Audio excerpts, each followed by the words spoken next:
এই দুনিয়ার জীবনটা ধোঁকা, একটা ছোট্ট জীবন, পুরা ধোঁকা, কিচ্ছু নাই এর মধ্যে। আমার কথা শোনেন, এই দুনিয়ার জীবনে কিছুই নাই। চারপাশে অনেক কিছু মনে হবে, আপনার বাড়ি আছে, গাড়ি আছে, স্ট্যাটাস আছে, টাকা পয়সা, প্রতিপত্তি সব আছে।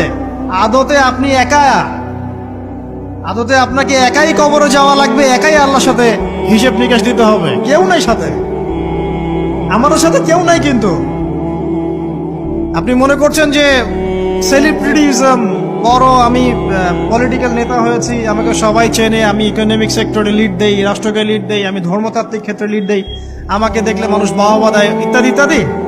দিন শেষে আমি একা, আপনিও একাই।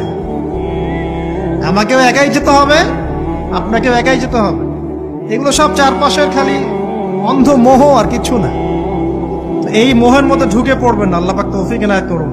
নবী সাল্লাল্লাহু আলাইহি ওয়াসাল্লাম বারবার বলতেন, আল্লাহুম্মা ইন্নী আউযু বিকা মিন ফিতনাতিদ দুনিয়া, বলতেন না?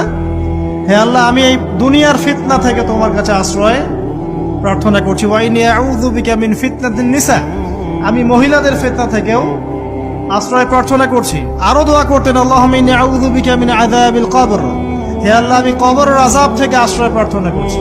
ওয়া